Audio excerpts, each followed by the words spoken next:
Peace and blessings, family. This is your brother Asar Imhotep with the Martin Delaney Center for Egyptology, and today is Friday, May the 20th, 2022, and today is a workshop titled A Crash Course in Historical Comparative Linguistics.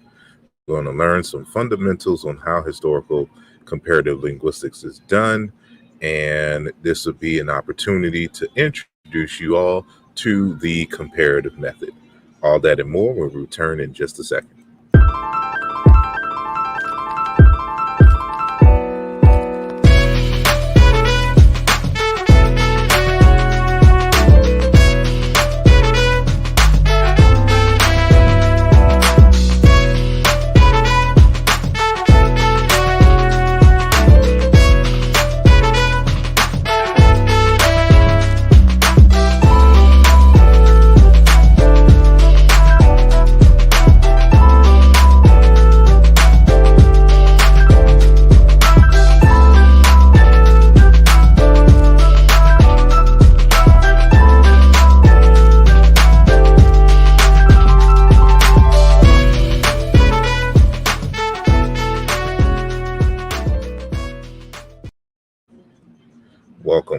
Welcome back.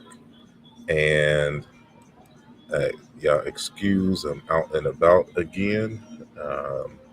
My work has me in far off places, so I have to find spots to get on the net. So, excuse any background noise that you hear.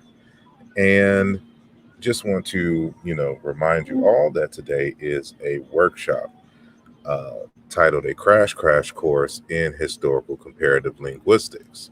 But before we get into that, I just want to, announce a few interviews that we got coming up next week.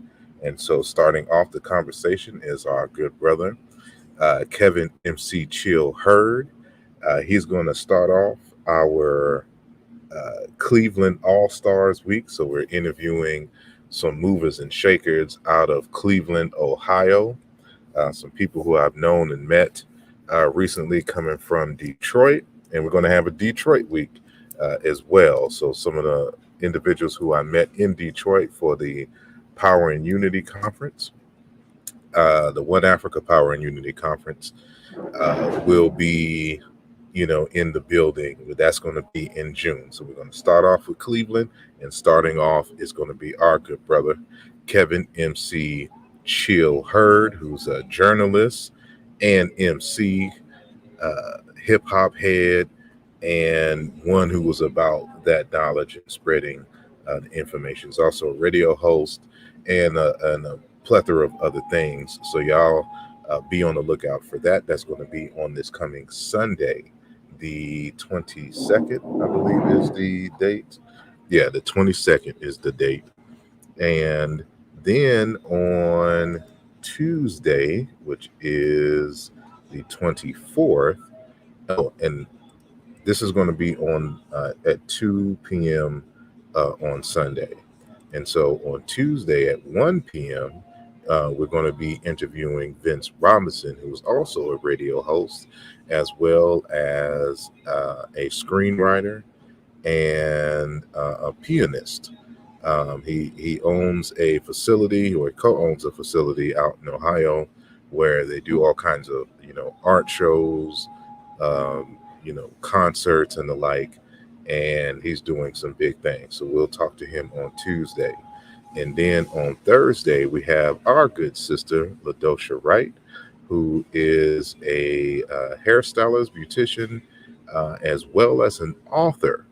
And we can now add documentarian to the mix. And we're going to talk about her upcoming documentary film on hair and, just her journey. And she also has products. So we're going to be talking about some of her products. I have some of them and have used them. And so, she's just an all around talent and an underground hip hop head as well. So we're going to talk about some of that hip hop history and her connections with our good brother, Kevin MC Chill. And so, be on the lookout for that. That's going to be at 8 p.m. And for those of you who are on Patreon, We will be interviewing our good brother out of South Africa, our Unc Kim Sama, who's a natural, healer, a metaphysician, and one who also teaches about, African history and Egyptology and the like, all the way down there in South Africa. And so, this interview will be happening live for the people on the Patreon. So if you want to get in on Patreon, I advise everyone to visit patreon.com/Asar Imhotep. And when you join, you get, access to exclusive interviews and content and the like that others don't have, or you will get them early, in which we will release at some time later in the future. And your support also helps with the documentary film Chin Into, which will, be shooting. Well, the beginnings will be the first interviews will be shot this summer for the proof of concept trailer, and so you can support in that way, or you can also go to our website chinintofilm.com, and you can make a donation. So we're almost close to our $5,000 goal, uh, and it is on and popping from there. So would like to thank each and every one of you who have made yourselves known in the comment section. So, peace and blessings to Teti Ursa Ma'at Ras Neferu. Sister Tamika is in the building, and Monica Lamb. And I still want to call you Monica. You're still Monica to me, but I know that's not your name. And so, Black folks have a habit of not calling people by their name, but, charge it to my heart and not my head. And we got Emmanuel Adama is in the building. Keenan Wright is in the building. Amar Berry is in the building. And Sister Regina Wilson is in the building. And I'm going to come back to this comment in just a second. Peace and blessings to Sister Emmy Kett, who's also in the building. Marlon and Any Harriet Kalfani is also in the building. So let me go back to Sister Wilson's comments. Greetings, Asar Hotep. I am on a reparations colloquium tonight with Mr. William Darity and Miss Kristen Mullen. It lasts until 9. Have you done such a program on reparations? I don't believe so, at least not recently. Maybe about 9 or 10 years ago, but nothing updated. And if you would like to lead that charge, and you have some people who you think I should talk to on that question, holla at me, and we'll put it together. And so, let me see how to spell that. Please, the Patreon is here we go. Patreon.com/Asar M Hotep. And I think we only need about around 500. I think we're about 500 shy in terms of our goal. And so we've out of the 5,000, we've raised about 4,500 with all the love and support, from our various. Just pressing buttons here, and here we go. And so yes, this is the link for the Patreon, patreon.com/Asar Imhotep. And let me see, Mr. Untouchable is in the building. And Phi Light and Tist is in the building. So I want to thank each and every one of you for coming in and joining the conversation. And Sister Wilson says, From Here to Equality is their book. All right, yes. I'm going to have to take a look at that. And I appreciate the you shouting them out and making me know of them. And so I will definitely revisit this and see what we can do about having them on the show if they would like. And I think that is it. And so we are streaming right now on Twitter, of course, on YouTube, and on Facebook. So if you're on Twitter, of course, I won't be able to see any comments that you've made, but I can come back and visit every now and then just to double check and make sure that everything is good. And so, uh, and Sister Wilson said that she'll be back in about an hour. And so, of course, handle your business. Thank you for coming, regardless, and making your presence known. Your presence is always good here, and the love is felt. So you enjoy your time there. All righty. So back to the topic at hand. We are going to do this as a workshop. And so, normally the first 15 minutes, I just try to make announcements and things. So let some folks come in if we're doing a live. And so let's just start a little bit earlier today because I don't have that many announcements. And I want to get started on this topic. And so the reason for the workshop is that, because of the depth and the ongoing issues and conversations regarding the etymology of the word Kemet debate, there have been many who are unfamiliar with some of the tools that we use in Africology to answer certain questions. And so I am taking this opportunity to kind of introduce the laypersons to historical comparative linguistics and the comparative method. Now, note that, historical comparative linguistics is a subfield of linguistics in general. And there is so much more involved in the process.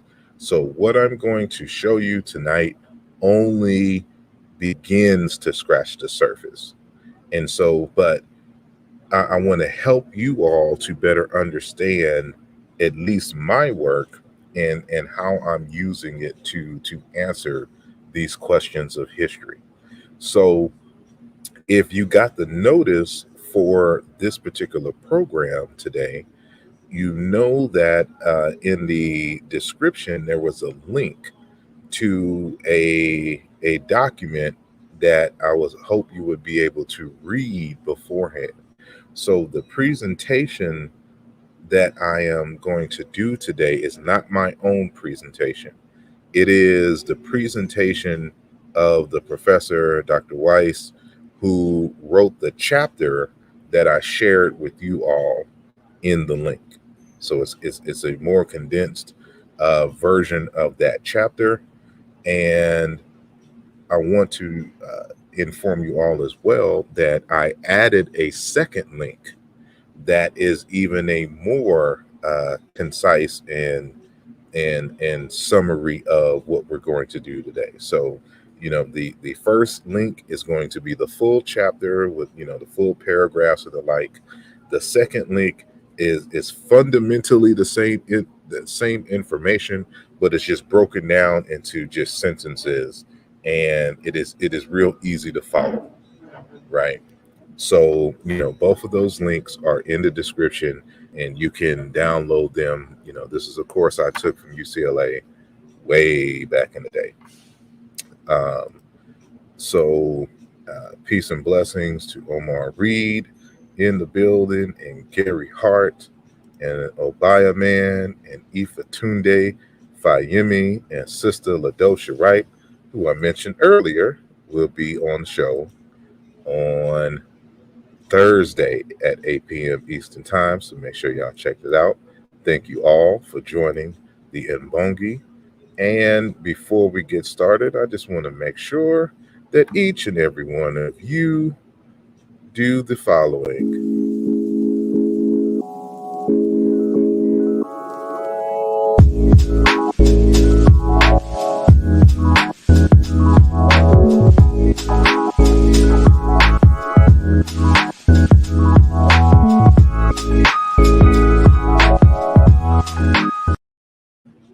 that is right. Make sure that you hit the likes. And if you are new to the program or to this channel, make sure that you hit the bell and subscribe so that you can get the notices when we have, these dynamic interviews or any of the programs, workshops like we have here today. So I'm just going to get started, and I'm going to stop my camera for a moment, and I'm going to share my screen. And so we're going to do full screen today. Let's just do that and get started. So let me just start from the beginning. So as I stated before, you all in the section in the description of the video, you will see two links. And so the first link is going to be to this document right here. And it is the comparative method, which is to appear in the Routledge Handbook of Historical Linguistics, edited by Claire Boren and Bethwin Evans, if I'm saying that correctly, in 2014. And so you can see it is a little bit more, paragraph oriented. You can see the examples that we'll get into today, but we won't be reading all of this. And then the second document is this one right here. So it's the same author, but as you can see, it is not so paragraphy. It is just bullet points all the way through. So this, if you don't have the the time to really just read all of that, which I suggest you do, I would go through this first, and then you can get all the other details by just going to the other document. All righty. So those are the two documents that you have. So comparative method of linguistic reconstruction, the kind of summary bullet point form, and then the full chapter, on the subject. And so let's edit that here. So here's the presentation form. So what I'm going to do is make it, let's go to view full screen. So let me see here. Let me see.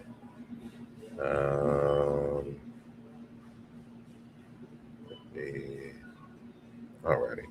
So I pulled out my phone and I have the chat open, the YouTube chat, that is. If you are commenting on Facebook, normally that chat will come in, but I'm not in the main program to see those. So I can only at this moment see the chat that is on YouTube, right? So we can get started. So I'm just going to read. So everything looks good. Okay, and thank you to Brother Inihari Kalfani for posting the links in the chat. All right. So as I mentioned before, one of the major tools that we use when trying to reconstruct history is historical comparative linguistics. And one of the methodologies used, or the primary methodology used in historical comparative linguistics, is what we call the comparative method.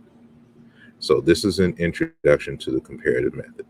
And I should say that, if you want to look at this from the African languages perspective, go into our archives and look up the videos and the interviews that we've done with Brother Jean-Claude Mboli. And so we did a similar workshop on the comparative method with Jean-Claude Mboli. So look at that in the archives. All right. So I'm just going to read here.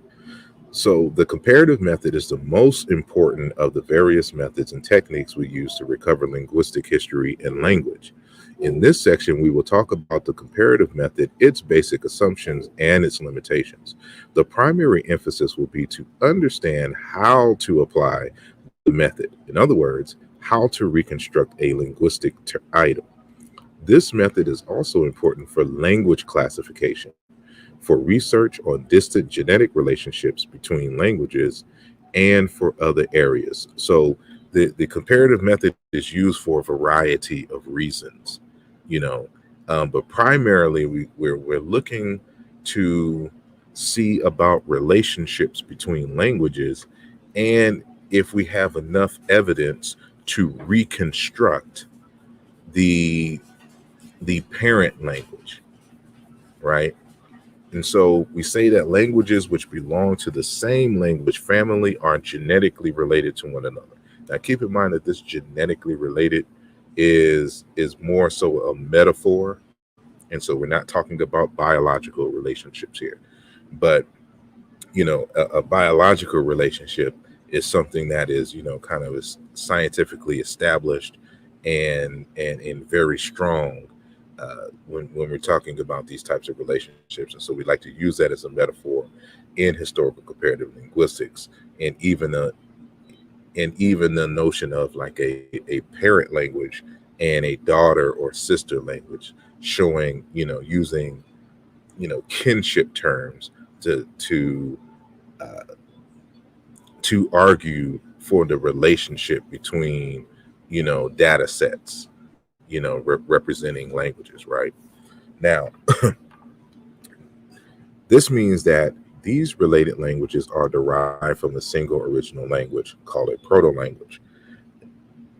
And so in course of time, various dialects from the proto-language develop through linguistic changes in different regions where there is spoken. So the assumption in linguistics is that there was a proto-language, there was a mother language, right? And the people who spoke that language, their children and their children's children began to move apart and settle further and further away from each other.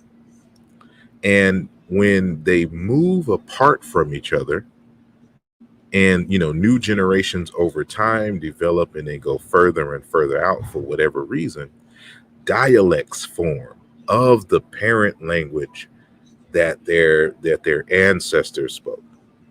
And given enough time and enough distance, if they haven't really interacted with each other in a long time, then over time it will be hard for these now separated groups who are all related to the ancestors who spoke the ancestral language and form.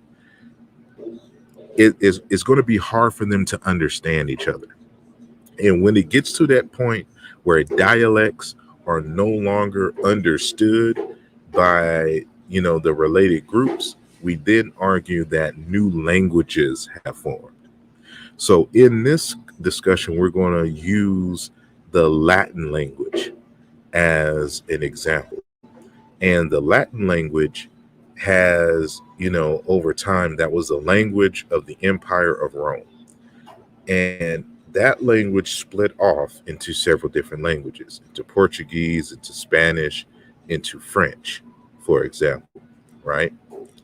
And so when we do the analysis on these languages in comparison to the mother language, which was Latin, this is one of the ways in which we can test the historical comparative method. Because if our method is correct, then this is one of those rare examples where we have in written form the mother language, and then we have the daughter languages still in existence. So Latin is no longer spoken as a first language for many people. It's a liturgical language for the Roman Catholic Church, right? In the same way that Coptic is.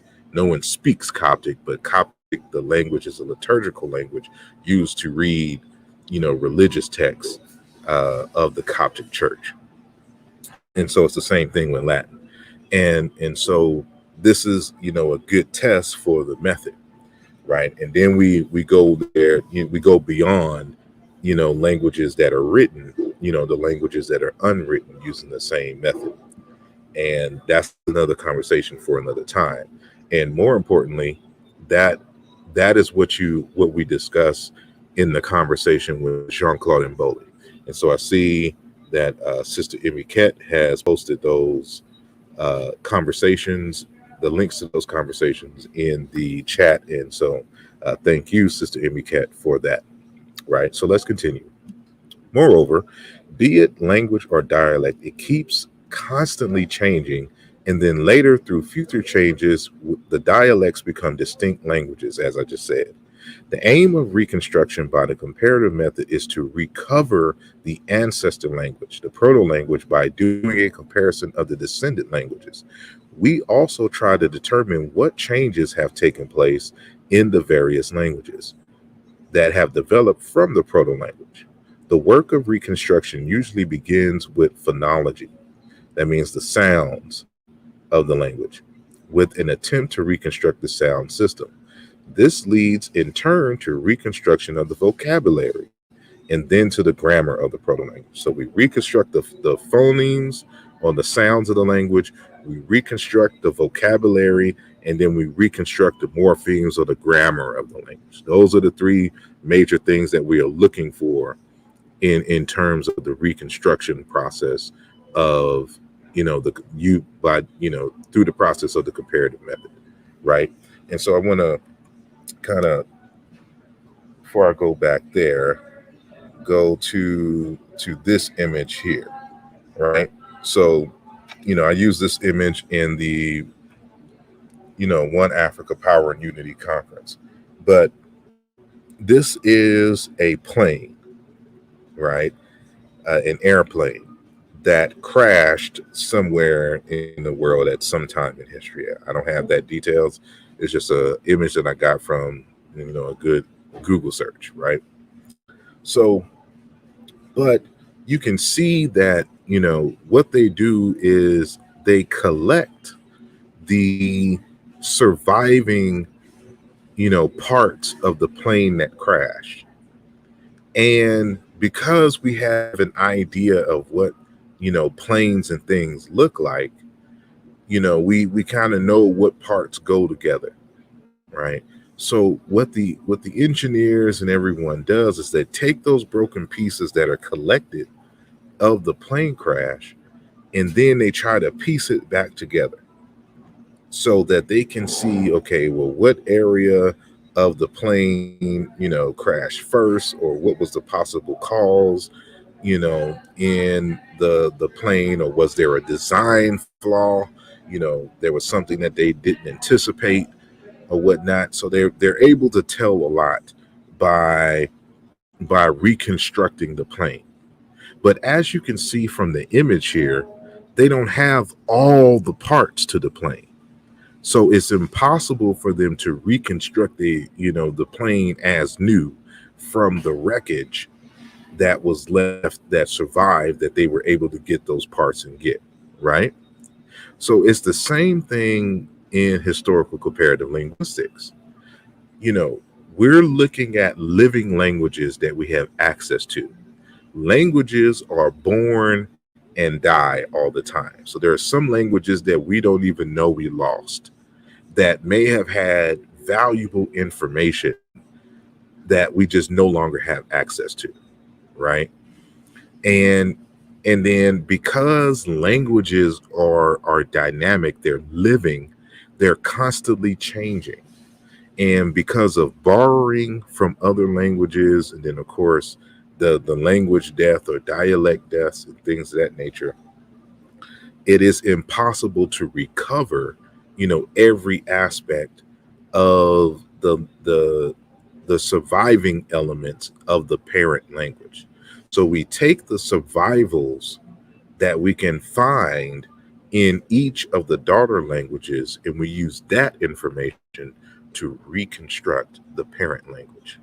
So I'm hoping this makes sense. So I'm hoping this analogy that y'all can see, through the plane wreckage analogy, exactly what we mean by the reconstructing process.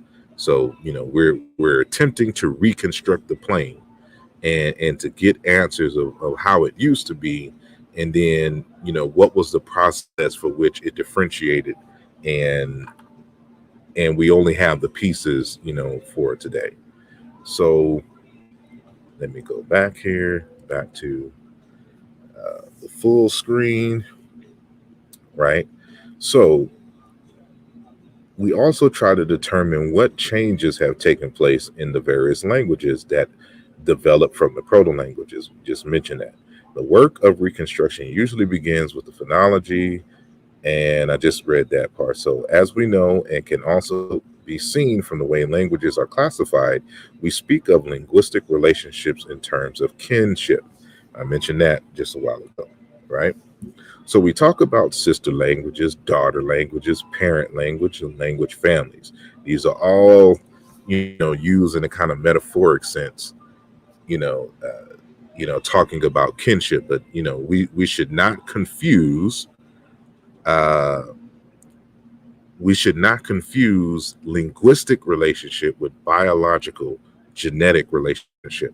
There is no correlation at all. Whole groups of people can adopt, or be forced to adopt a new language. And they can do that without, any or a large scale, genetic flow between groups. So, you should always keep linguistic relationships and genetic relationships separate. There's no correlation there. All right. In terms of the relationship aspect. So let's continue. If reconstruction is successful, it shows that the assumption that the languages are related is justified.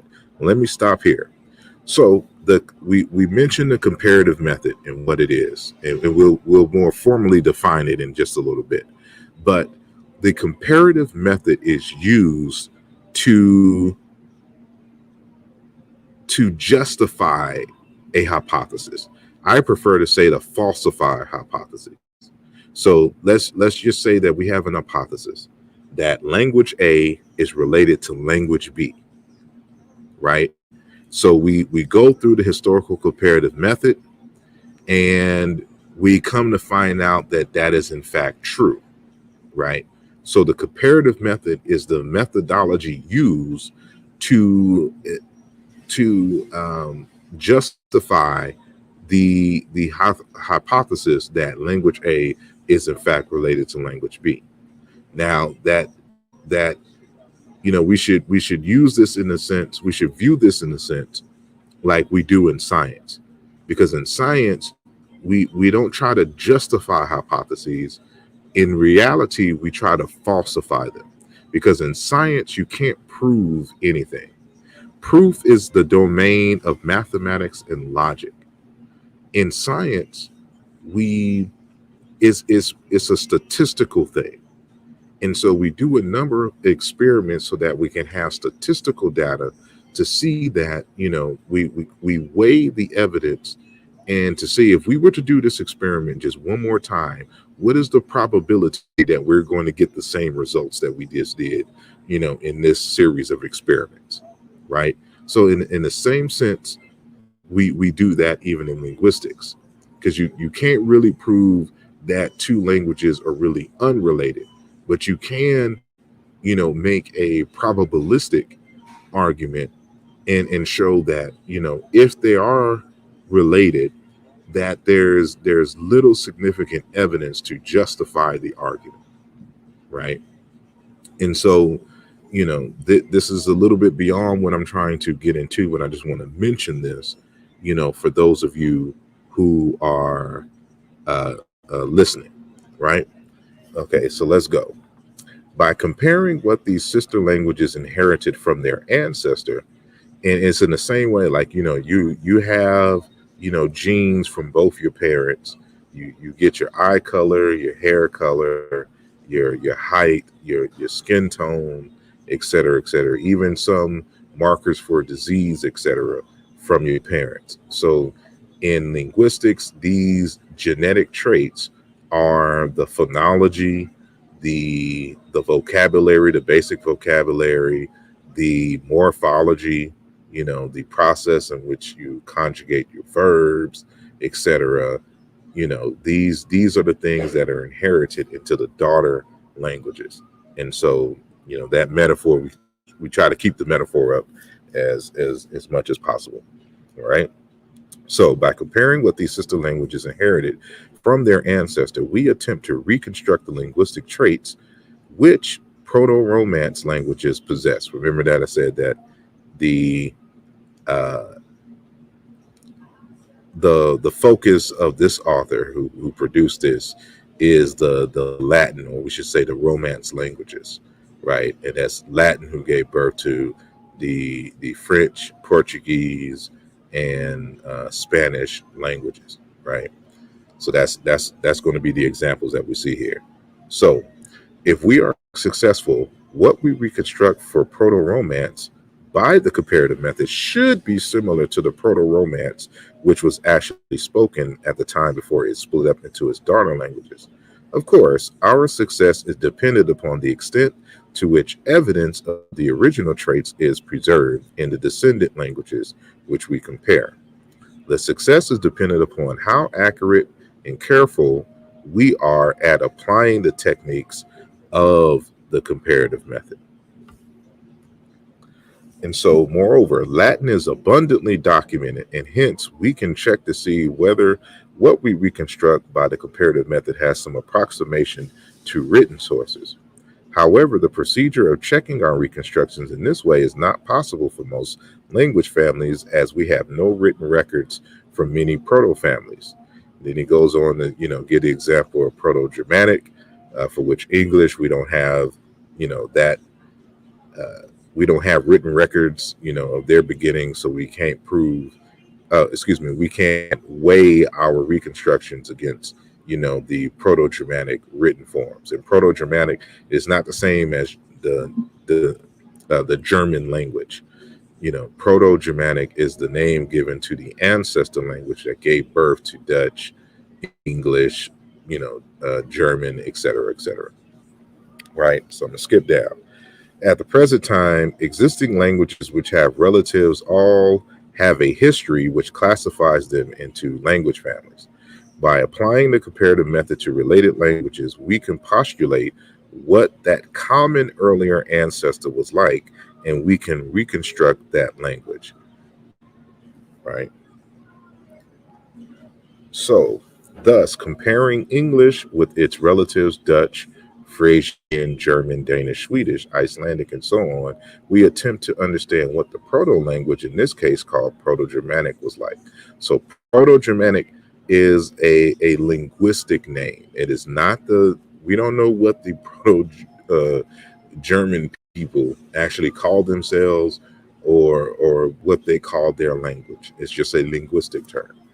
And so this is the name that linguists who study Indo-European languages have given the Proto-Germanic speakers, right?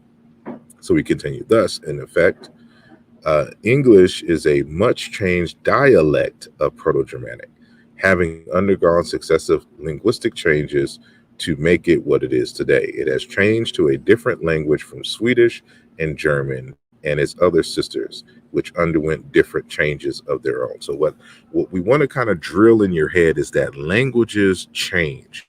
Sounds are replaced. Even vocabulary are replaced over time.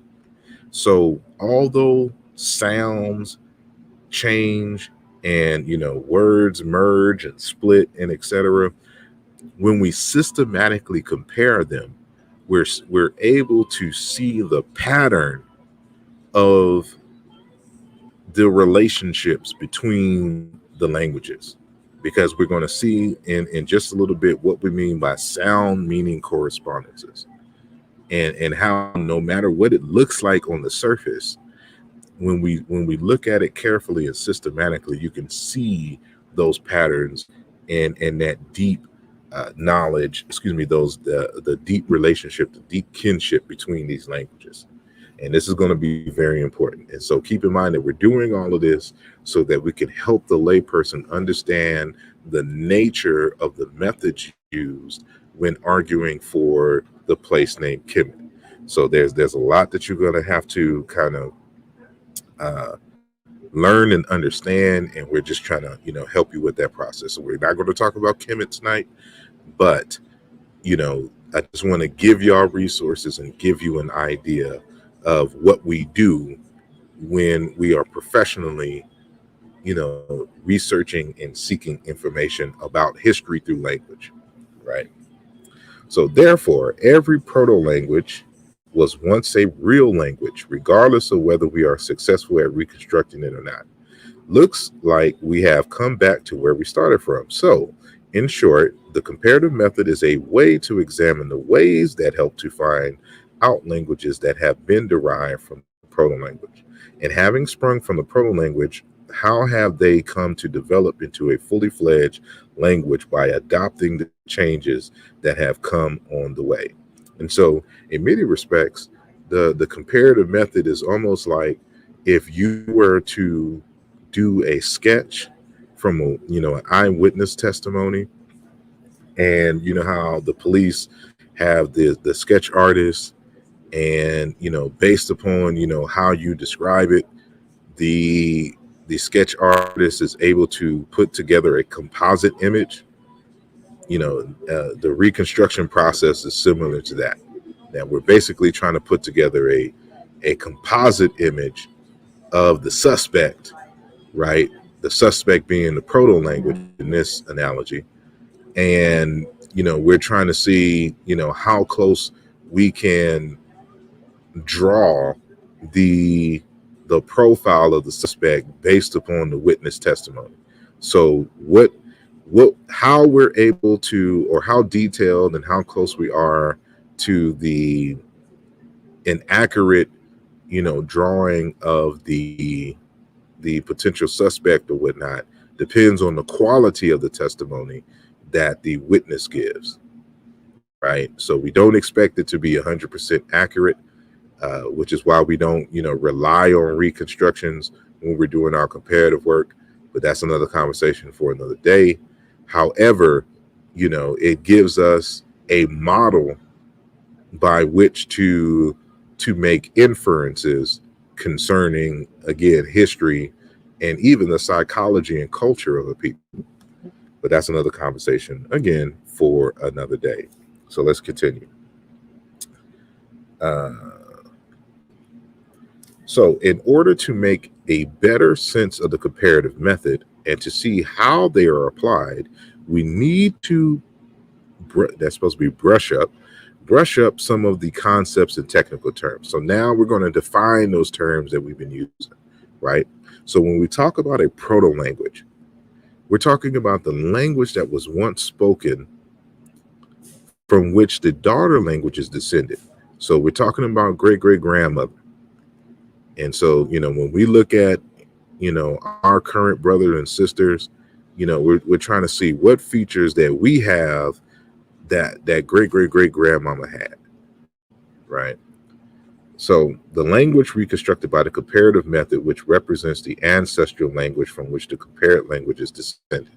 So the proto-language is the language that the daughter languages, the surviving languages that we are able to examine today, descended from. So what is a sister language?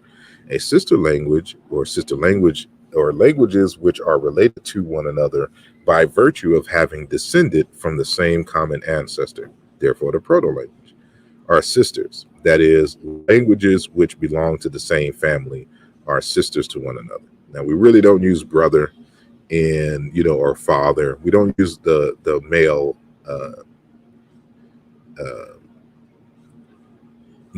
genitive for our analogies in terms of kinship. So it's always going to be the mother tongue or, the daughter languages. And then, of course, if they're daughters, the surviving languages are sisters to one another, right? So we keep everything consistent. All right. So the cognate. So y'all have heard me talk about cognates before, but, unless you have my, work, especially Allusion Volume 2, you may not have had a formal definition. So here's a formal definition. of what a cognate is, right?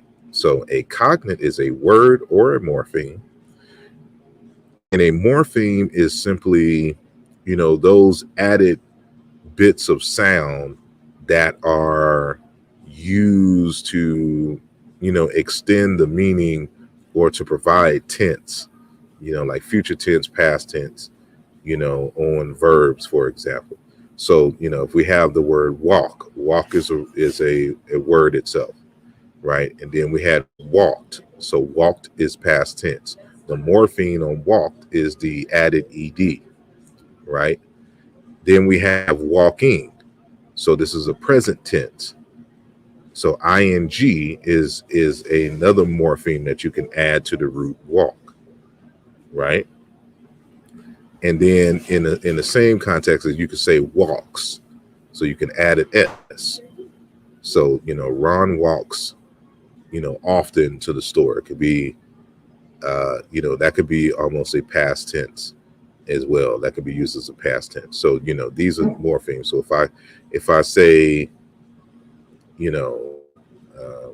don't prejudge, the pre is a morpheme, right? Which means before, if I say anachronistic, right? The before the a is a morpheme, which means kind of like negative or the opposite, from the root chronos, anachronistic, and the nistic, the stick part is also a morpheme, right? So, knowing these different parts of speech, will help you to better understand that in the reconstruction process, we also reconstruct those grammatical elements as well. So a cognate is a word or morpheme which is related to a word or morpheme in sister languages by reason of these forms having been inherited by these sister languages from a common word or morpheme of the proto-language from which the sister languages have descended, right? So by way of the comparative method, we're able to establish that this morpheme matches this morpheme is logically equivalent to this morpheme in language 2 from language 1, right?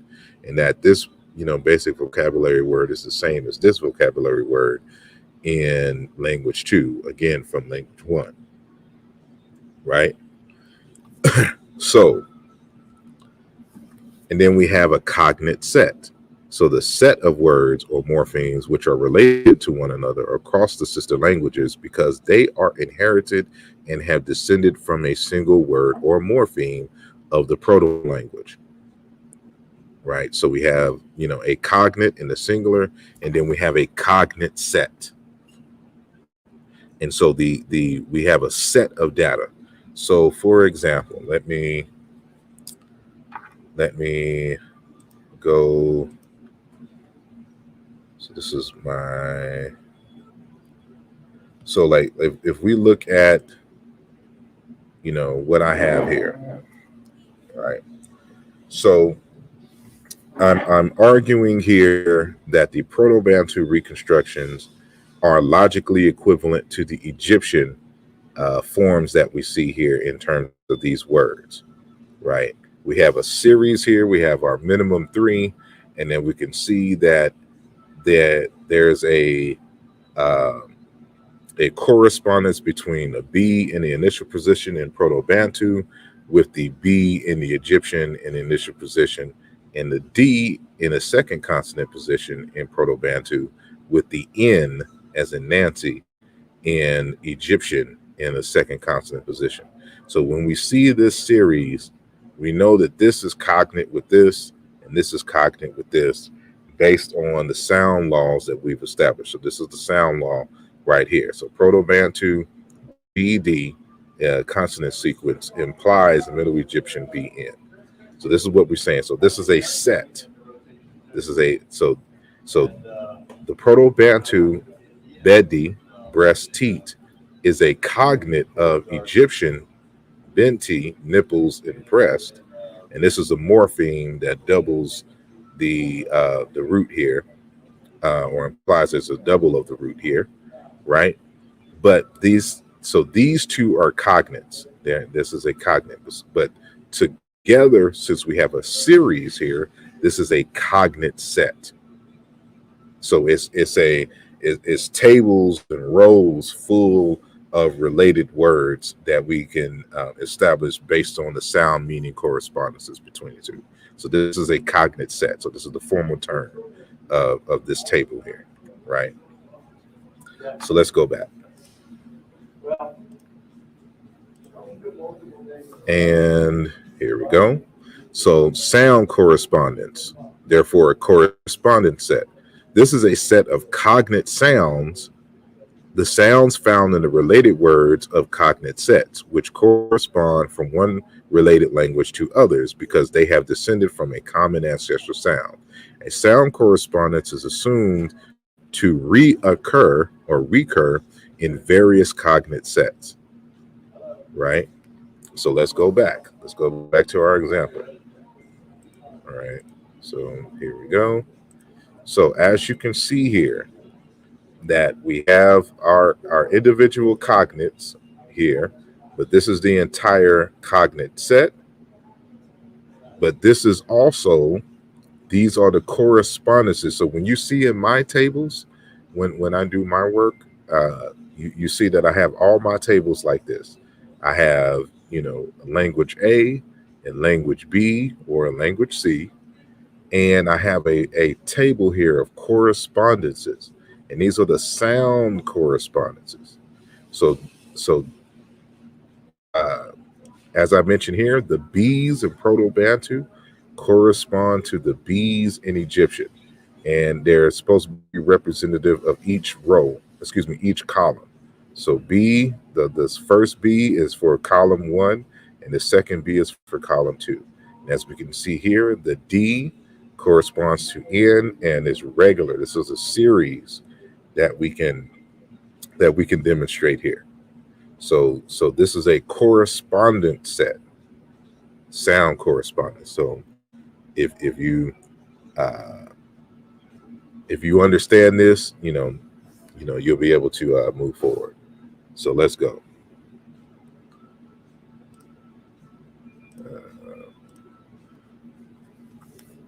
Right. And so a reflex is a term used for the descendant in a daughter language for a sound of the proto-language that is said to be a reflex of the original sound. So I don't have an example here of a reflex, but we will in a little bit. All right.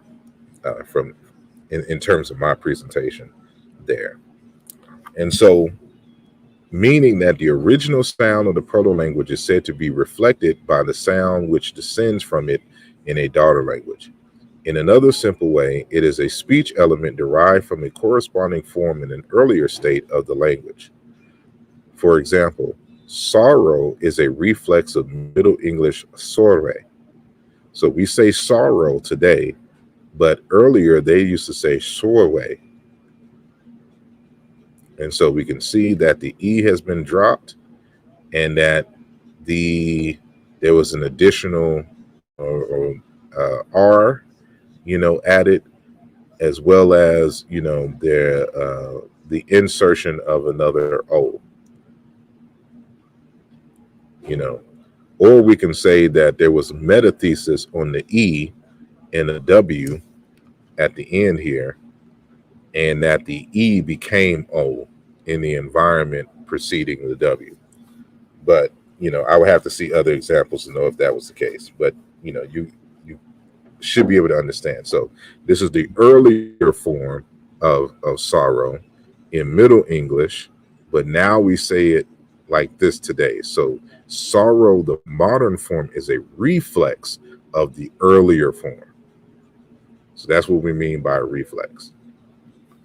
So for ease of description, we will talk about steps in the application of the comparative method. These steps are not said to be applied in a uniform way in every case. However, these steps are important to understand the concept of the comparative method.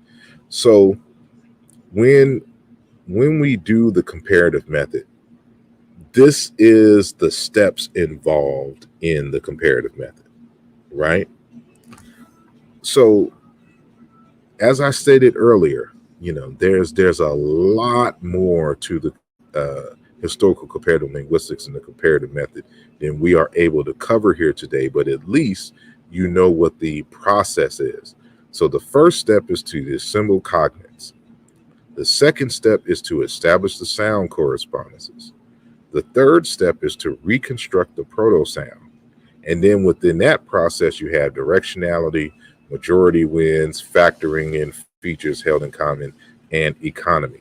And this is where our presentation stops for today, but there are other steps in this process. So then step 4, we have to determine the status of similar correspondence sets, check the plausibility of the reconstructed sound from the perspective of the overall phonological inventory of the proto-language, check the plausibility of the reconstructed sound from the perspective of linguistic universals and typological expectations, and lastly, reconstruct individual morphemes, right?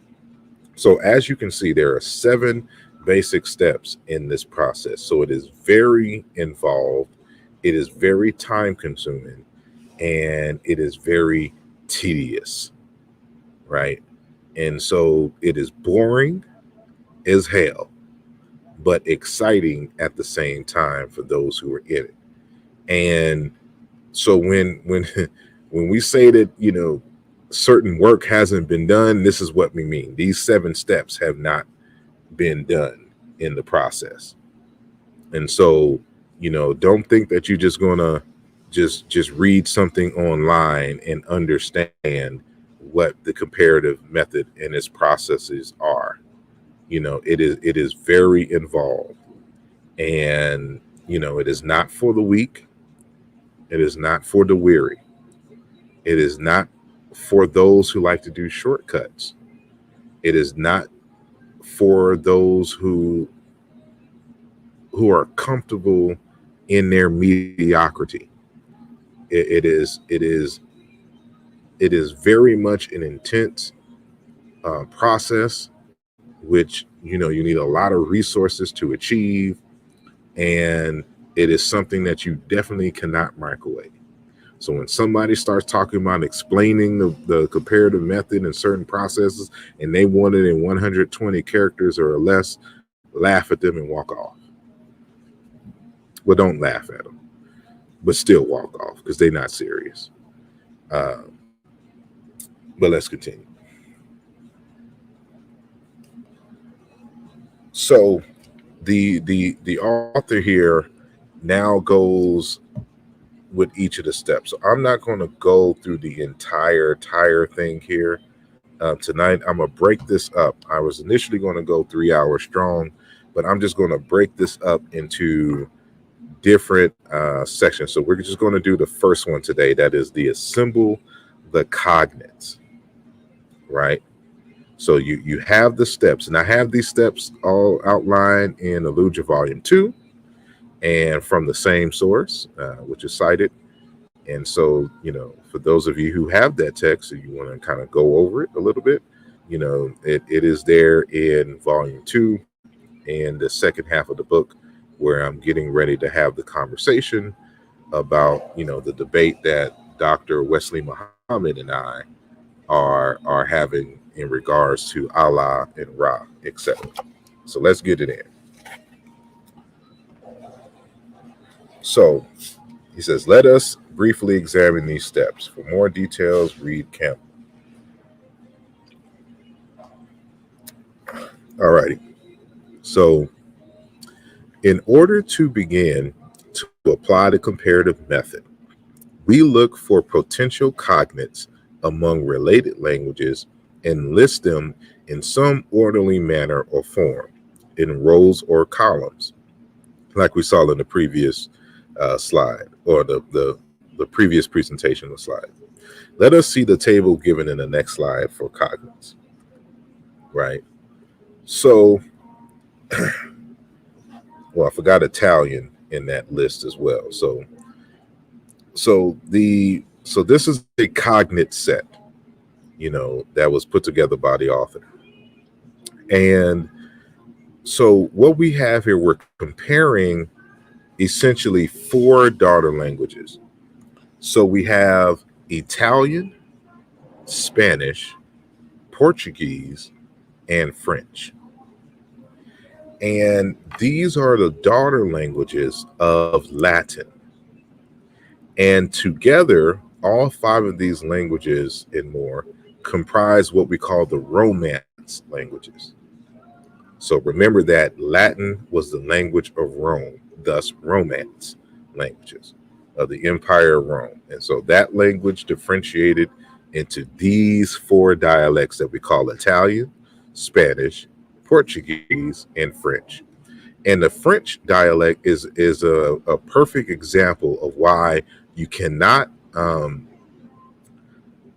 link genetics and linguistics, because the original French speakers were a bunch of Germanic speakers who came and settled in the area and they abandoned their language and adopted the Latin language. And that, through a dialectical process, is what became French. So you have a different genetic biological group, still Europeans, who adopted another European and a more distantly related language, and it formed its own, language. It's kind of the same way with Hebrew. So you have a group of outsiders who spoke some language, who came into Canaan and adopted the Canaanite language, and that Canaanite language is which differentiated over time in terms of a dialect, and it is now what we call Hebrew. But Hebrew is just the Canaanite language, and just the way that French is just the Latin language that has differentiated itself, over time, right? But the original French speakers were Germanic language speakers. And so that's just a little bit of history that, um, may be useful to you all in the future. All right, so we have the four main languages that we're comparing, and we only have the Latin here just to see if, how it differs from the parent language. So this is the rare instance where we have the parent language that was also written, and that we can compare our reconstructions to the parent language, right? And then we have the English gloss on the far right. Right. So let's go through a couple of these. Let's go to the first three by itself. So we have the word in Italian capra, in Spanish cabra, in Portuguese cabra, in French chevron, and then in the original Latin it was capra, meaning a goat. But notice how in the first row we have the word spelled with a C, but in the row below it, you see it spelled with a K in the initial consonant position. Because ideally, we want to compare the actual sounds. So we know that the C, for example, can have the S sound and the K sound, right? So we don't want to confuse it. So it's not sapra, a sabra, it's capra, right? So this is why we have it, and we usually put it in these diagonal dashes, right? These kind of in the 45. I don't know what angle that is,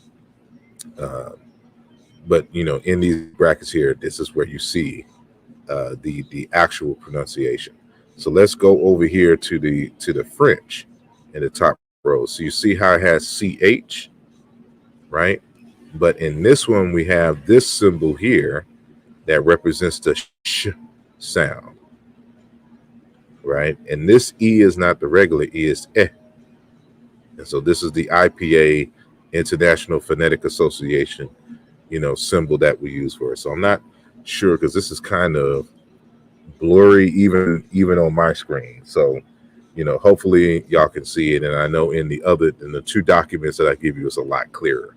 So you can reference that as well, right? And let me see. So we can see how these forms here have changed from the Latin, and the Italian seems to have uh, the original form that you find in the Latin language, in the Latin script, right? So let's go to the second row. This is caro, caro, caro, and but in the Portuguese, we notice that it's pronounced caru, even though it's spelled with an O. So this is why, knowing the language and knowing the sounds, the phonetics of the language, is very important in this process. Because, even though y'all see me when I'm doing comparisons with ancient Egyptian, I'm mainly dealing with the consonants, but that's because the Egyptian language did not write out their vowels. But in most other languages, you would be very much concerned with the vowels as well, right? And so we not only compare the consonants, we compare the vowels to see how the vowels have changed, over time. So this karu, deer, but notice that same what was k sound in this one, before this front vowel becomes palatalized, so it becomes sh, right? And so we have in the third row capo, and then we have cabo, and then we have kabu, right? So we have there's a correspondence here, and the final O is pronounced U in Portuguese. And then we have chef, right? And but in Latin it was fully caput. And we know that this is an African word because this final T is actually a suffix of body parts that was inherited in Indo-European. That's another conversation for another time. But it means head or top. So when you call somebody a chief, or even when you use the word chef, like it's just a word. It's a literal word for head, right? Or top. So this is the thing. So we can see in these reflexes the different derived meanings, like main, chief. So when you say chief, you're calling somebody the head, literally the top person, the head or the extremity, right? So I see we have Chefron in the chat somewhere, and you can see that the chef. I don't know if Chefron, if he has the word chef or chief in it, but it's kind of spelled. I'm saying it because it's pronounced in a similar way, right? So you can see the sound changes in each one of these words. So we can see that in the second consonant position, let's go all the way back to the top, where Italian has P, Spanish has B, Portuguese has B, and French has V as in Vicky, right? But the original form was P. So we would reconstruct P, but I'm getting ahead of myself, so I'll just wait for that, right? And then we have, for example, like all the R's seem to be the same in all the languages. So R did not change, right? But we can see here in the original Latin, the first vowel is A, right? And it remained consistent in Italian, Spanish, and Portuguese. But when it came to French, it became an E. We would say it's E, right? And so some form of front vowel to E. So we can see the sound change from A to E in French. And it's consistent. So you notice how it's consistent. Like when we see the P here in the first row, and when we go to number 3, we see the P in Italian. So P in Italian is consistent, and Spanish is B, Portuguese B, and in French we have V, but F in this form here. So I'm assuming the V is environmental because of this R, after it, right? Or there's a vowel after it. So it may just really construct to F, but we would need more examples, which we'll see a little later. And so you can see these examples here is the you can go through these each individually, on your own. And so again, it's a lot more clear in the documents that you have. So uh, so excuse this, kind of digital kind of, uh, blurry form that you see here. So let's go and see what the the author, says here. So in table 1, which is what we just saw a set of Romance cognates excluding the Latin. Remember, the Latin is just there for us to kind of measure against, but we're really comparing Italian, Portuguese, French, and Spanish, right? That we discuss in the successive slides has been given. In general, it is convenient to begin with the cognates from basic vocabulary.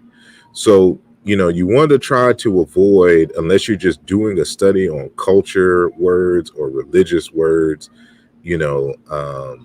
but to try to get vocabulary on basic vocabulary to do the comparisons with. So when we talk about basic vocabulary, we're talking about vocabulary that no matter what human group, no matter where you are on earth, you would have a word for this because it's common to every human experience. So for example, body parts, close kinship terms. Everybody got a mama and daddy, and we may all have brothers and sisters and cousins and the like, right? And children and great grandparents. So we have words for those. So low numbers, like 1, 2, 3, 4, 5, right? Going to 10. Common geographical terms: word for sky, word for water, word for river, word for trees, word for ground, word for earth, word for soil, word for flowers, word for plants, etc. Because these lexical items are rarely borrowed. So, usually when we come into contact with other people and we borrow words from them, we borrow words for certain technologies, certain inventions, certain cultural phenomena, certain religious phenomena, etc. We don't need to borrow their word for sun because we have a word for sun. But just because a word is rarely borrowed in a basic vocabulary, that does not mean that it is impossible to be borrowed. It is just less likely and compared to other words, which is why we deal with so-called basic vocabulary, right? So let's continue. And it is a good idea to compare the true cognates for the comparative method. These cognates, which are related in the daughter languages by virtue of being inherited from the proto-language. For a better and successful reconstruction, we must eliminate all other sets of similar words, which are not due to inheritance from a common ancestor. This would be those words which exhibit similarities among the languages because of borrowing, chance similarity, and so on. Ultimately, it is the systematic correspondences which we discover in the comparative method in the following steps, which demonstrate true cognates. So let's go back to our slide example before we get into the author's, Dr. Weiss's examples here, right? So let's go here. So what do we mean?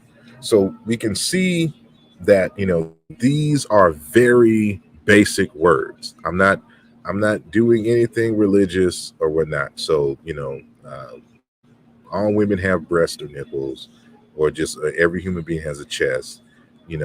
Everywhere you go, there are rocks or stones. So there's a word for stone, or to flee or fear. This is an action that every human being, deals with. So you notice that it's a pattern that we're seeing here. And so what the process of the comparative method does is that it eliminates chance.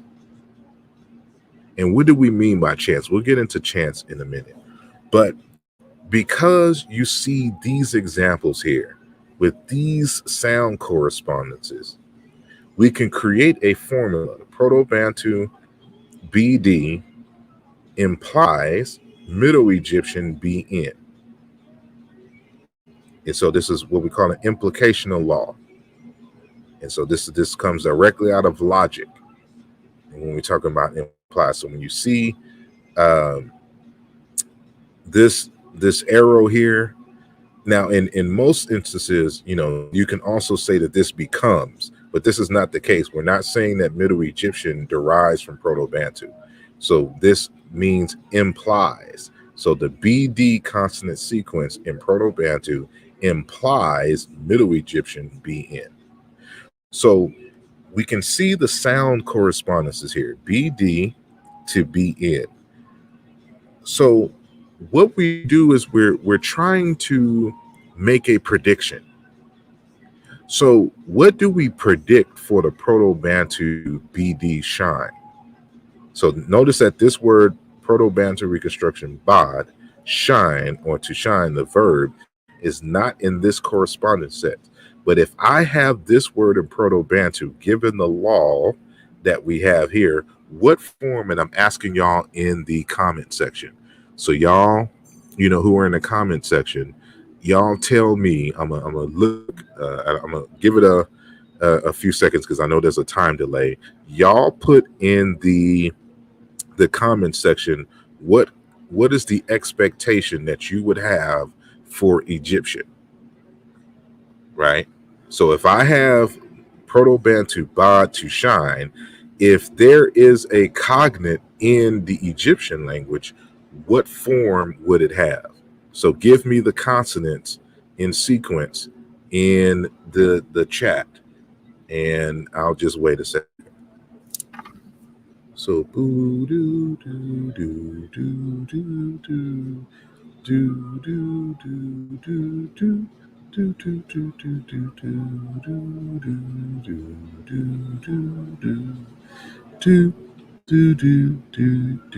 do do do. Do we have any takers in the chat? I see one. I see two.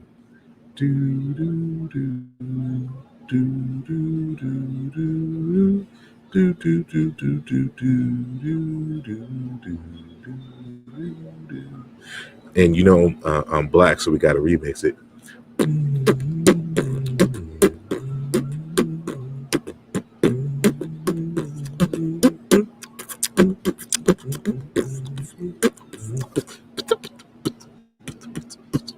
Yeah, I'm acting a fool out here.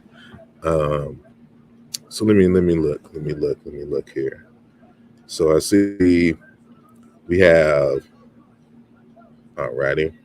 So everyone that said BN, or the consonants BN in the chat, you are correct. So this is the word that you find in the Egyptian language. Is wabin, to shine, right? So we can see that, even though I have this in a mathematical form, and you see this here, this is in the same form or fashion that I have in the correspondence set, the correspondence column right here on the right hand side, right? So Proto-Bantu bod corresponds to wabin, to shine, in Egyptian.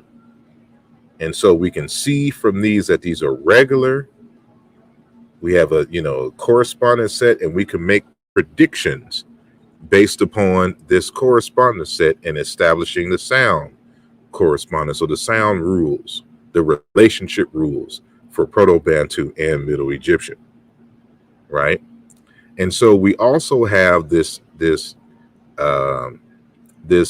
W in front of shine. So this is a grammatical morpheme. How can we prove that? Let's look at an actual language and not a reconstruction. So we have a different word here in Egyptian, wabin. It has the same form as our word to shine. And so this is a verb. And so we have another verb with the same form, wabin, meaning to rise in Egyptian. And what I'm arguing is that it corresponds with mubandu. in Chiluba Bantu. So we had the Proto-Bantu and we have the daughter language, which is Chiluba, which is spoken in the Democratic Republic of Congo, right? Meaning to ascend, to mount, or to rise, right? And so notice that I have these in purple. So if I argue that Chiluba Mu corresponds to the Egyptian W, how many more examples do I need in order to start to make that argument?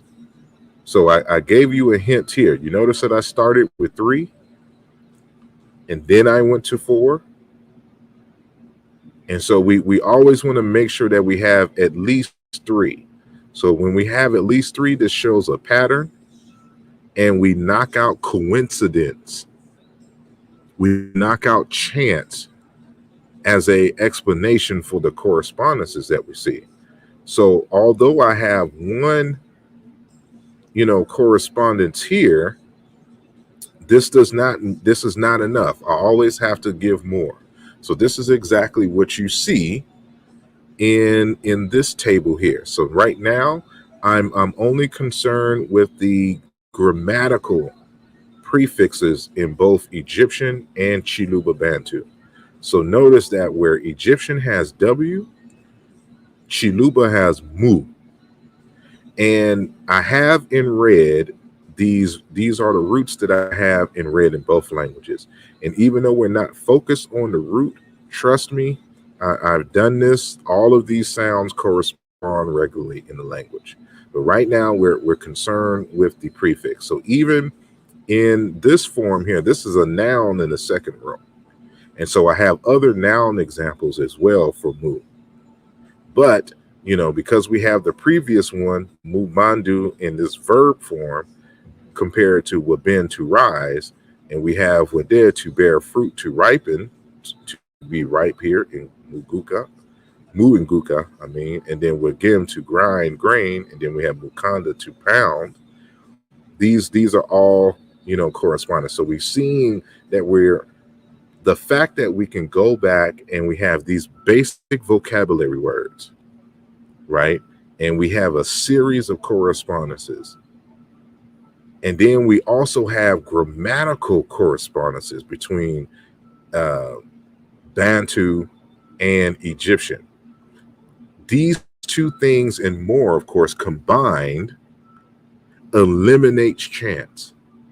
The only logical explanation that you have is that these two languages descended from the same ancestral language, right?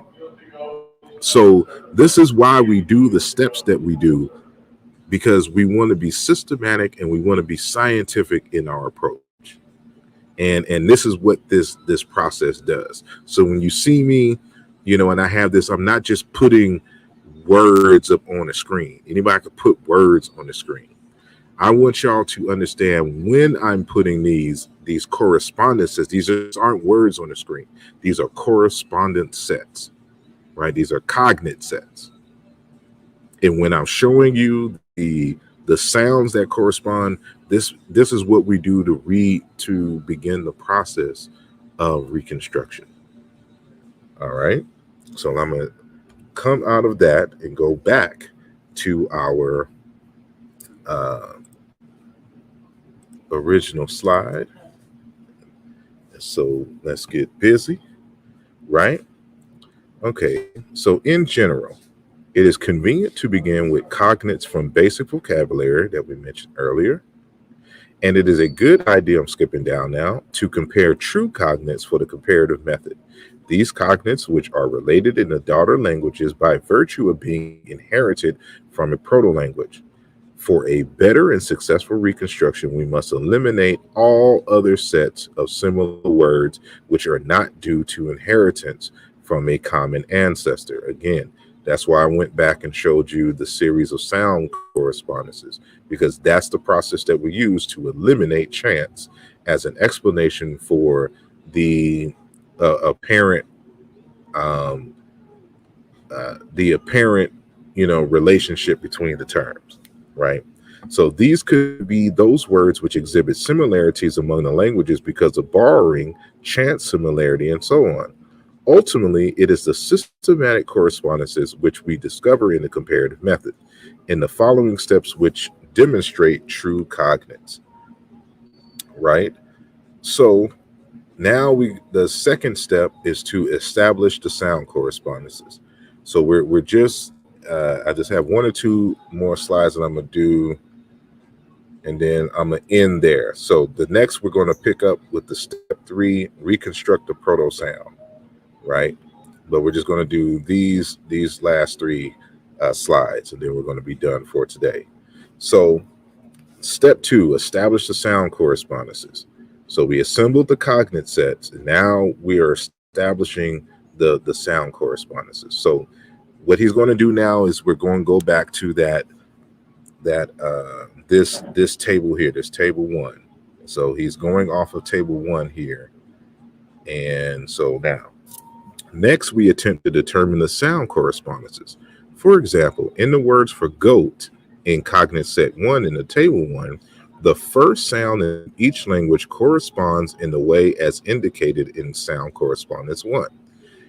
We must focus on the phonemic representation of the sound than the conventional spelling. So going back to the table, so this is the conventional spelling on the top row in row 1, and then the phonemic explanation and so we'll have to do a separate video, going through the IPA and the phonemic sounds of languages, right?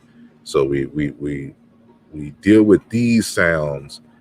We can use the first one as well. You would just have to explain, to the reader, what each one of these means. They're all symbols. You can substitute each one of these with a picture of a fruit. It wouldn't matter because they're all just symbols. You never compare actual sounds. These symbols represent idealized realizations of sounds spoken by a speech community. And so you can, like I said, you can substitute these with numbers. You can substitute these with, pictures of fruit. All that matters is that you are consistent and that it's logical, all the way, through, and that you see a pattern when you put them side by side with each other. So let's go back.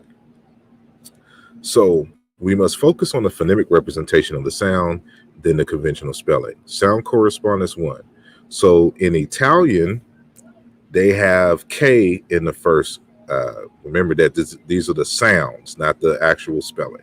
So they have the K sound in the first consonant position in Italian, in Spanish, and in Portuguese. But in French, they have the sh sound. And this is the symbol that we use for sh, right?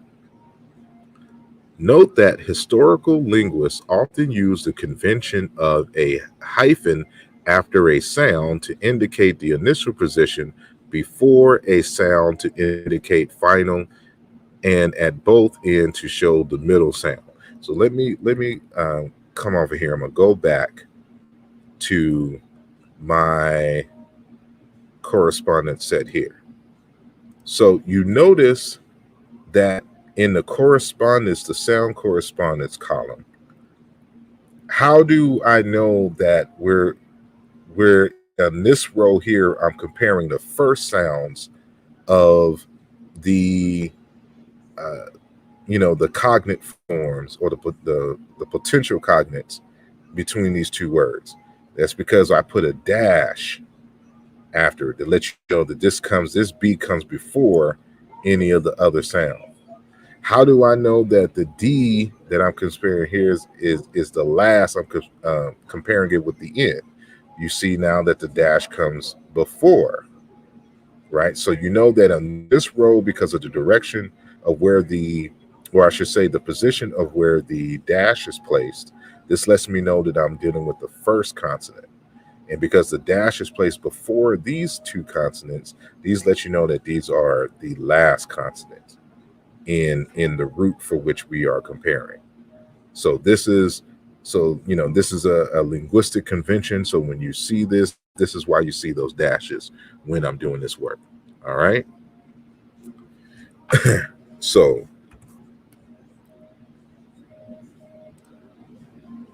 Let's go back. All right. So it is important to attempt to avoid potential sound correspondences which are due to merely chance.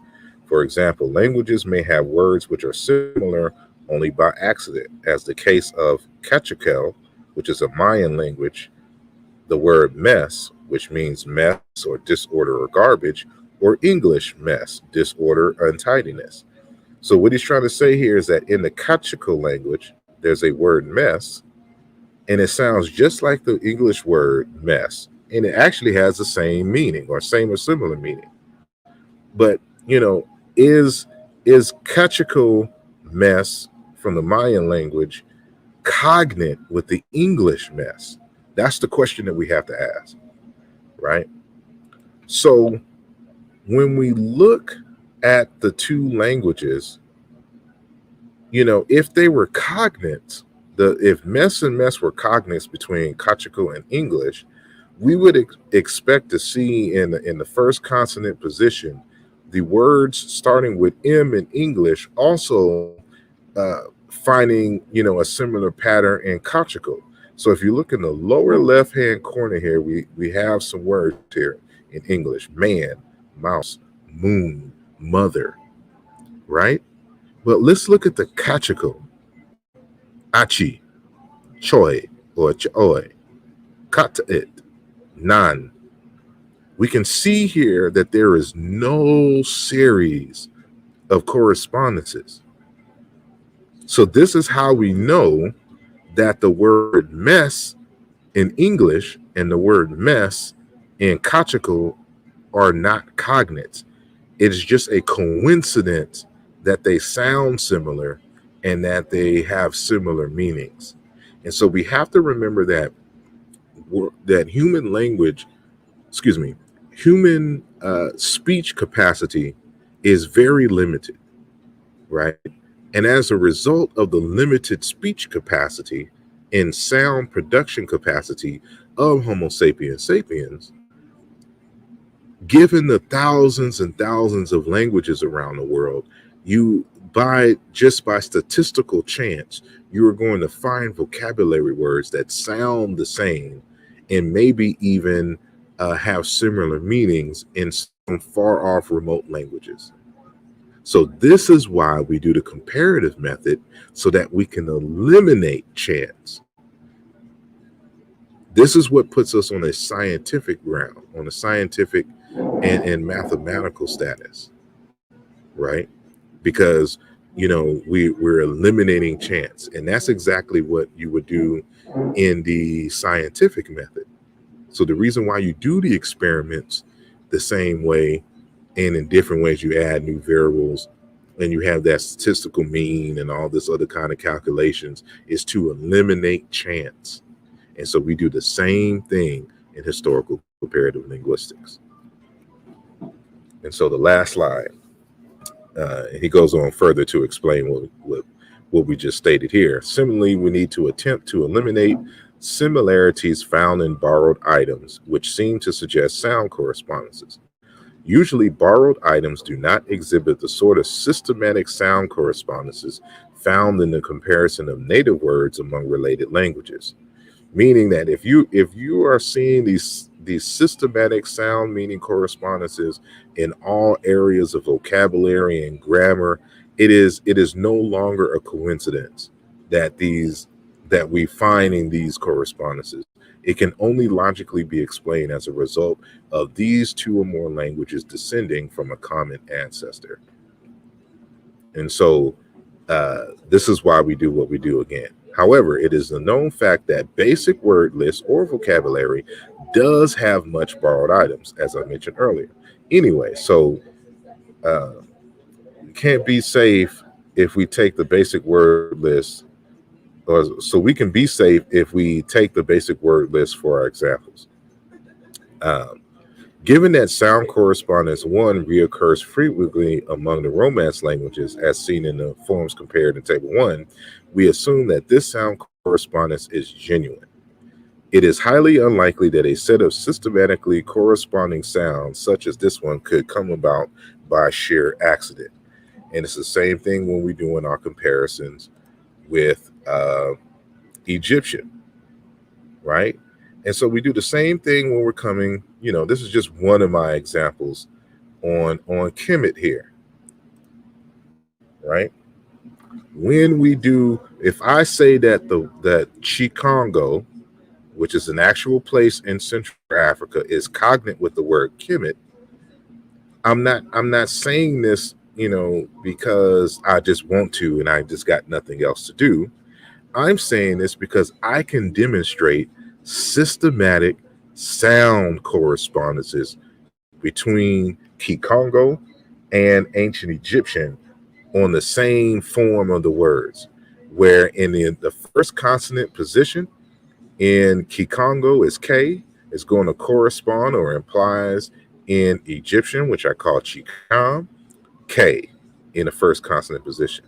And so we have 1, 2, 3, 4, 5, 6 in this correspondence set. So these are 6 observations. In science, we talk about observations. These are 6 observations in this correspondence set in each language. And where Kikongo has ng, like in singing, like you have ng, in the second consonant position, this cluster corresponds to M in Egyptian in the second consonant position. This is how we're able to make these correspondences here. And you'll see in the upcoming book where, like in this last row where I have here, these correspond. So Kikongo K corresponds to dotted H in Egyptian, and then M interchanges with W, and so does B in any position, first consonant or second position, right? Because this lets us know that there's a vowel behind here, and when the M or B is in between 2 vowels, it weakens and becomes W, right? And so this is just part of a set. So I have a more fuller set in the upcoming text, and which you can see. So when we this is how we know Congo and Kemet are one and the same, right? And so we always eliminate the chance by doing these reoccurrent sound meaning correspondences. And this is part of the process of the comparative method. And so, as I stated, the next time we're going to start with step 3 and reconstruct the proto sound and show you how we do that. And we're going to deal with directionality, how the majority wins, right? And factor in features held in common. That's a whole, different lesson. So I am going to stop right there, and I'm going to check the comment section, 155 comments, and see if there are any questions. Let's see. I'm scrolling all the way up, and we'll take a quick commercial break. You see, I have a lot of things that's on my mind, and I would like to let them out. Look, I see reality breaking down all my fantasies. It would be nice if I at least had one fantasy. That ntuology about to take a terabyte from the American apple pie, better get a slice. It's kinda scary the way that this life is moving on. Marvin's doing backflips inside his grave, what's going on? We have head-on collisions, not seeing another's vision. Maybe that's the reason why some colors fit the description. A lot of relationships need life rafts, sinking ships. I guess you just can't have only one like potato chips. I would love for you to listen with an open heart, but would you really even hear me if it's torn apart? I don't do the things that I used to. I'll be fine even if I lose you. Okay.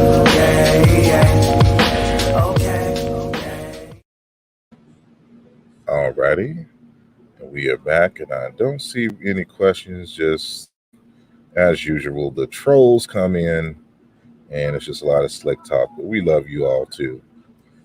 And I'll put this for anybody that wants to support the channel. And let me go back into the comments and see what's going on. Let me see.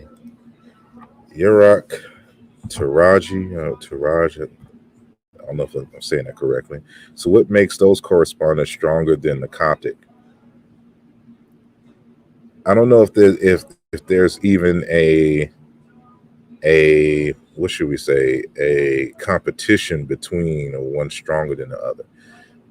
Well, I can say that the Bantu correspondences are stronger than the Coptic, because the the Coptic is a language dialect. Coptic emerges as a result of foreigners in the Delta adopting, one of the dialects of Egyptian. And just like how, when the Hebrews came into Canaan and adopted the Canaanite language, and how the Germanic speakers came into what is now France, the Francs, that's what they were called, uh, and adopted the Latin language, it created a whole new different language. And so what happens with Coptic is that it's not necessarily like, if we're comparing Coptic with, it'd just be a normal language that we would compare with other African languages. But it's unique in Egyptian because, you have aspects of it that is inherited, but you also have aspects of it that is the result of what we call diglossia, meaning that they borrow from themselves, from Egyptian texts, and they bring it forward into time. So if we was to, I don't know how long you've been in the chat, or if you was at the beginning of the conversation, but there was a slide where I showed that the word sorrow that we say now in modern English is a reflex of an earlier form called sorre. Right? We no longer say sorre, we say sorrow. But if I just decided to start a trend where I'm taking all the Middle English words and bringing them forward, and started using sorre, kind of closer to the word sorry, right? Um, that would be an instance of diglossia. And to eliminate that as an argument, this is why you use, languages that are further away, which we could not say is the result of borrowing from the ancient Egyptian language. And then in regards to the word Kemet, the word Kemet itself, in terms of Kim words in the Old Kingdom and Middle Kingdom, uh, languages, there are there are far more Kim words in the language. When you get to, by the time you get to Coptic, there is only like two or three. The word for black, and I think the word for complete in its variants. But all the other Kim words no longer exist in Coptic. So when you want to do the comparative method in linguistics, the oldest forms are always the best forms to compare. This is why we deal with Middle Egyptian and Old Kingdom forms when comparing them to, modern African languages. It's always the oldest forms that are the most important.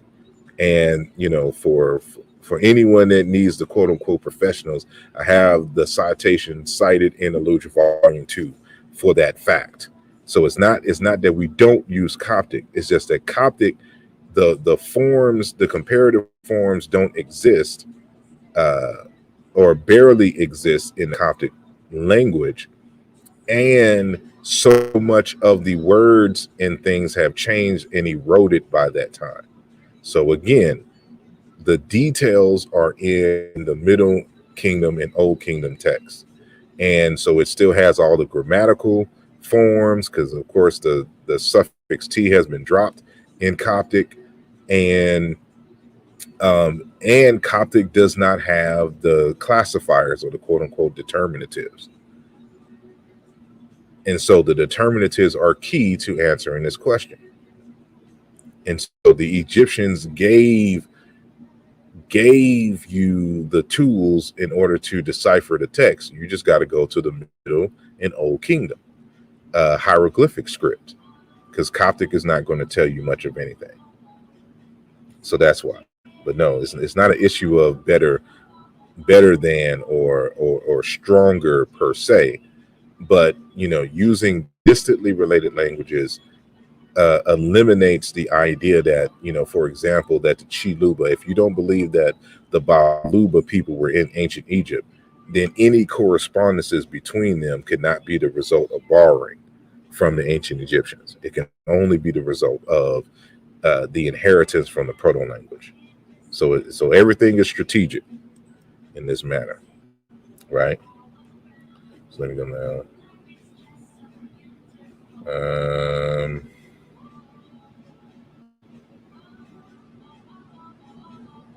Let me see. No, sir.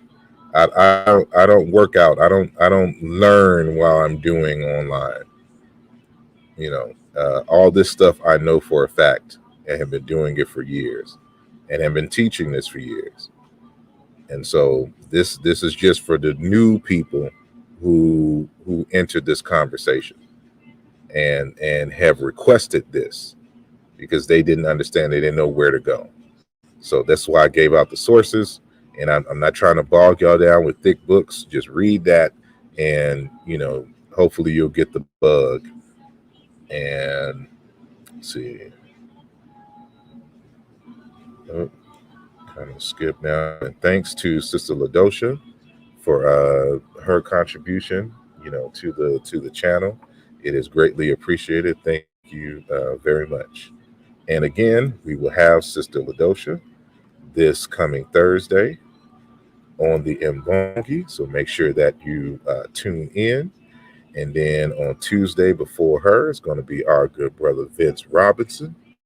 And before him, we starting off the All-Star Week, the Cleveland All-Star Week, with our good brother Kevin MC Chill Hurd. And we're going to have one more other person.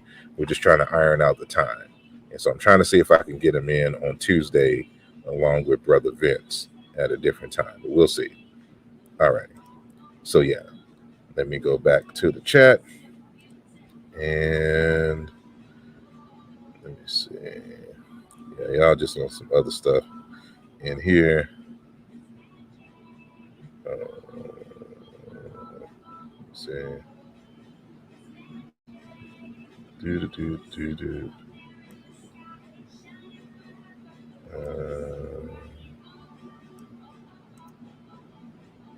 No, I don't do that live. That's why I took classes. I paid for them and did my assignments and turned them in and got grades for them on this stuff. And I during what you call it, internships and apprenticeships of the other linguists over the years. So this is how we do it. And geez, Sister Dora says, "Sorry, making me want to go back to school." I appreciate it. And Jehuti asks, "Asar, has anyone challenged Mboli's work in writing yet?" Nope, not to my knowledge. And of course, it's written in French, so it more than likely someone who's a native French speaker and writer would more than likely respond to him. But to my knowledge, I have not seen any rebuttals or arguments, against his work.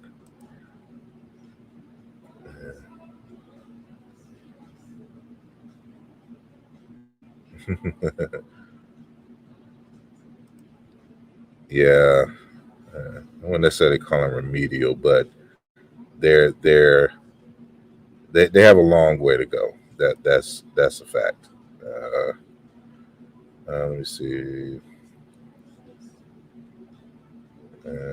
He said, we pause. I don't know what y'all talking about. So it doesn't look like there are any particular questions. Oh yeah, that doesn't even count. Clyde Winters didn't even read the book and did a whole video and blog post on a book he didn't read and he couldn't read because and this was evident because what he did, like there's a preview that you can see of Mboli's book if you do like a Google book search. And what he did is he skipped through some pages all the way in the middle and then did a response over it and got the whole thing wrong. And this is a key indicator he can't read French because nothing that he said on that page was ever discussed on the pages in which he made an argument for. This is how, this is one of the many reasons why I can't take Clyde Winter seriously. And let's see.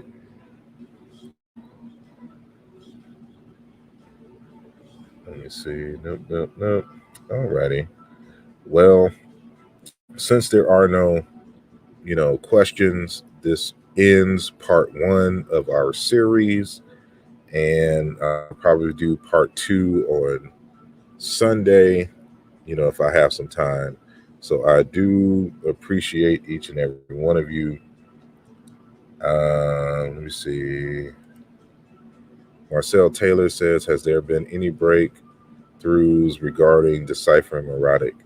Not to my knowledge. I've heard that there was one person who discovered something new, but no real breakthroughs just yet. And so we're still waiting. I put my hat in the ring in that process. So we'll see how it all unfolds in the near future. But so I'm going to have to catch the replay from the beginning. Indeed. So with that said, I hope that y'all enjoy y'all weekend and, continue to support the channel. Make sure that you join the Patreon and that you visit the ChinaIntoFilm.com. And also don't forget OsiriUniversity.org. And so we had the founder and one of the teachers on recently, and so this is a very big project that we definitely want you all to support. And so if any of y'all is having an after party or something like that, maybe I'll join in tonight or listen in at least. So with that said, y'all be easy, enjoy your weekend, be safe, and love on and hug on your family members, right? Make sure you spend that quality time with family. And with that said, I am out. Peace.